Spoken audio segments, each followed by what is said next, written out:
Udah lama saya nggak pegang laptop gaming yang baru. Dan kali ini saya dapat kesempatan untuk pegang satu laptop gaming dari MSI. Kita lihat kayak gimana.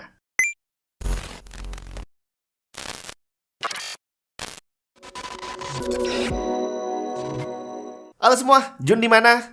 Saya selama bertahun-tahun termasuk salah satu orang yang benar-benar mendukung mending rakit PC. Jadi kalau ada teman saya minta pertimbangan beli laptop atau rakit PC, saya selalu arahkan untuk rakit PC. Kecuali dia bilang bahwa dia memang butuh untuk mobile. Nggak bisa dilawan, memang harus beli laptop.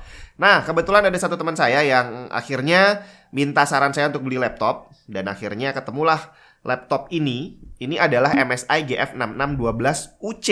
Kenapa saya pilih laptop ini? Yang pertama pasti karena budgetnya masuk sesuai dengan permintaan teman saya tadi. Dan yang kedua adalah karena dia sudah menggunakan teknologi terbaru semuanya. Prosesornya udah pakai Intel generasi 12, kemudian GPU-nya udah pakai RTX 3050, terus udah pakai NVMe generasi keempat. Dan kalau kamu memang beli barang baru, memang lebih bagus beli yang sekalian generasi terbaru biar bisa dipakai selama beberapa tahun ke depan tanpa harus ketinggalan teknologi. Dan untuk laptop ini saya belinya nggak online karena ya untuk laptop memang agak rawan gitu ya kalau kirim-kirim. Jadi sebisa mungkin kalau menurut saya kalau emang bisa beli langsung di toko langsung beli aja. Dan ini saya beli di Semarang. Saya dari Semarang buat yang belum tahu. Dan ini saya beli dari satu toko yang namanya adalah Els. Dia ada websitenya sih, dia online juga dan ada cabang di banyak kota juga. Jadi kalau semisal kamu di kota kamu nggak ada cabangnya Els, kamu bisa beli langsung di websitenya di els.id. Buat yang mungkin takut untuk belanja di marketplace gitu ya, banyak penipu mungkin di sana. Kalau beli langsung di website jauh lebih aman. Dan di sana bukan cuma laptop doang, kamu bisa dapat segala macam keperluan PC pastinya, dari PC build up sampai hardware, rakitan, peripheral, semua ada di sana. Jadi langsung aja kamu cek di els.id, siapa tahu di kota kamu ada. Tapi kita bukan bahas tentang tokonya ya, kita mau bahas tentang laptopnya nih.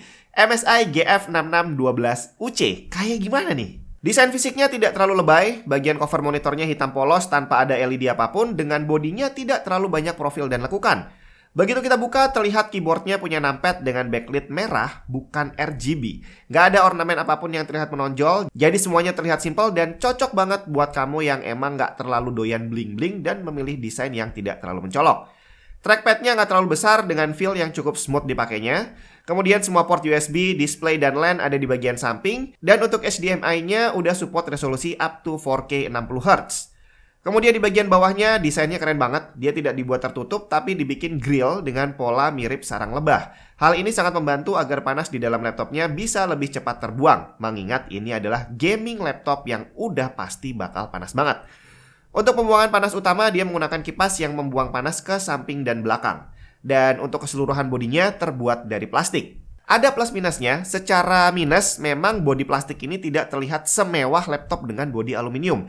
Tapi plusnya juga banyak bre. Kalau pakai plastik dia nggak nyetrum. Terutama buat kamu yang instalasi rumahnya nggak bagus, kalau laptopnya dicas dan dia dari aluminium, biasanya terasa nyetrum. Dan kalau semisal lagi panas dipakai, karena bodinya aluminium, dia bisa menyebar lebih luas gitu ya. Jadi kamu pegang beberapa part akan terasa panas. Tapi kalau dengan plastik kayak gini, nggak terlalu terasa. Kita masuk ke bagian displaynya dulu. Dia punya layar dengan ukuran 15,6 inci, terus resolusinya Full HD dengan refresh rate udah 144Hz. Ini membuat layarnya terasa lega kalau lagi dipakai kerja dan terasa smooth banget. Jadi buat kamu yang belum pernah ngerasain 144, itu bedanya jauh banget dibandingin sama 60. Walaupun nggak kamu pakai gaming, experience untuk dipakai browsing, dipakai ngetik, gerakin mouse, itu bener-bener terasa jauh lebih smooth. Jadi kalau ada orang bilang percuma beli monitor 144Hz kalau PC-nya nggak sanggup ngerender game sampai 144 FPS, itu salah. Karena di luar gaming pun smoothnya 144 jauh lebih terasa dibandingin 60Hz. Dan begitu dipakai gaming lebih terasa lagi. Screen tearing hampir nggak kamu temui untuk monitor dengan refresh rate 144Hz. Kemudian untuk hardware-nya, dia udah menggunakan Core i7 generasi ke-12, tepatnya 12700H. Dia punya total core 14 dan thread-nya ada 20 dengan maksimum clock mencapai 4,7 GHz. Dimana untuk generasi ke-12 ini, pembagian core-nya bukan lagi sama rata.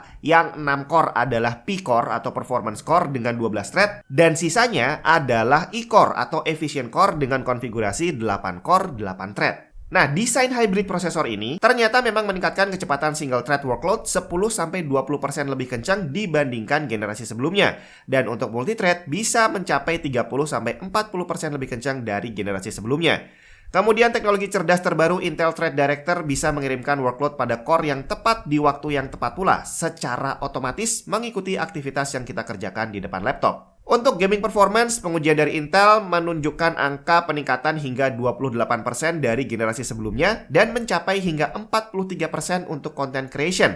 Dan pengujian ini dilakukan untuk Core i9 generasi 12 dibandingkan dengan Core i9 generasi ke-11. Dan pengembangan Core Hybrid ini bukan cuma ngasih kita performance yang lebih tinggi, tapi juga efisiensi daya yang lebih bagus. Karena kalau dia dipakai full load bisa kenceng banget, tapi kalau dipakai idle kayak sekarang ini ya, itu tercatat listriknya hanya butuh di bawah 3 watt, sekitar 2,5 watt. Gila banget kan tuh. Dan kalau kamu pakai kerja ringan, browsing atau ngetik, itu paling makan listrik sekitar 7 watt aja. Untuk memorinya, secara default kita cuma dikasih 8GB DDR4 dengan frekuensi 3200 MHz. Jalan single channel pastinya, karena cuma satu keping. Jadi untuk bisa memaksimalkan performance dari laptop ini, ada baiknya kamu upgrade lagi, nambah 8GB biar bisa jalan dual channel.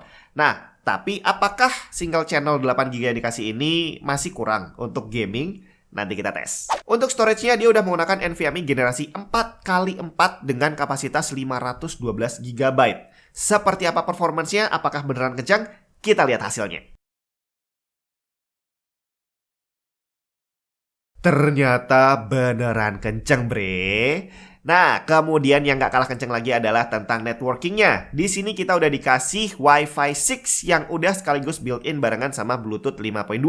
Kemudian untuk LAN, dia udah pakai 1 Gbps LAN. Jadi buat kamu yang masih mengandalkan kabel untuk transfer data antar PC, pakai laptop ini udah bisa transfer dengan kencang. Oke, sekarang langsung aja kita masuk ke pengetesan gaming.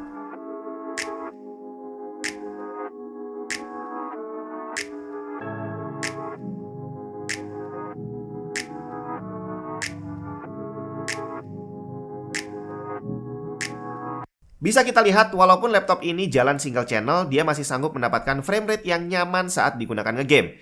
Memang untuk game-game tertentu kita nggak bisa memaksakan kualitas grafis rata kanan karena keterbatasan VRAM-nya. Secara power, RTX 3050 ini sanggup untuk ngerender tinggi. Tapi kapasitas VRAM yang terpasang pada versi laptop ini hanya 4GB. Dan untuk bisa menjalankan game terbaru dengan settingan tertinggi, rata-rata membutuhkan VRAM paling sedikit 7GB. Dan ini terlihat kalau kita jalanin di medium gitu ya, dia dapat frame rate-nya tinggi. Tapi begitu kita pasang ke high, di mana VRAM-nya langsung kurang, frame rate-nya langsung turun drastis. Tapi tentu saja hal ini dilakukan untuk bisa menekan harga. Kalau sampai GPU-nya yang tertanam di sini RAM-nya harus lebih dari 6GB, otomatis harganya juga pasti akan lebih mahal. Nah, sekarang kita lihat untuk thermal performance-nya. Jadi yang perlu kita tahu tentang laptop gaming, dia beda banget dengan desktop. Jadi kalau desktop itu jarak antara CPU dan GPU jauh. Jadi temperatur antara keduanya hampir tidak saling berpengaruh.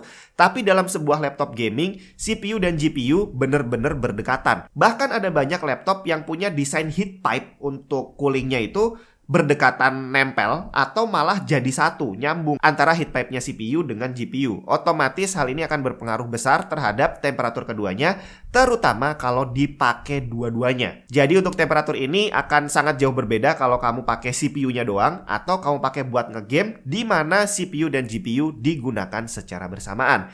Tapi ternyata hal itu tidak terlalu menjadi masalah untuk MSI GF6612UC ini. Selama dipakai ngegame, temperatur CPU dan GPU berkisar antara 70-90 derajat Celcius dan di sini tidak terjadi throttling. Jadi selama dipakai ngegame tidak terjadi frame rate drop yang biasanya muncul karena thermal throttling. Jadi sejauh ini setelah beli dan saya pakai, ya cukup memuaskan. Dan buat kamu yang tertarik, kamu bisa cek aja link yang ada di deskripsi. Tapi hati-hati, jangan salah beli karena GF66 ini ada yang versi Intel Gen 11. Jadi kalau kamu pengen cari yang Intel generasi ke-12, carilah yang GF66 12U. Nah, belakangnya bisa C, D, terus apa lagi? E sama G. Jadi yang terendah adalah C yang di sini itu dengan RTX 3050. Kemudian yang D dia pakai 3050 Ti, yang E pakai 3060 dan yang G pakai 3070.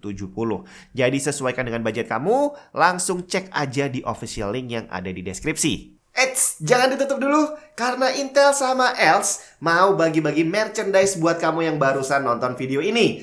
Tadi kalau kamu perhatiin, itu ada beberapa huruf yang muncul di sepanjang video. Nah, tugas kamu adalah bukan menebak sih, lebih tepatnya mengurutkan huruf tadi itu, kalau diurutin dari awal sampai akhir, jadinya apa. Nah, kalau pengen tahu hadiahnya, kamu langsung klik aja link yang ada di deskripsi. Itu akan membawa kamu ke official channelnya els.id, Els Komputer.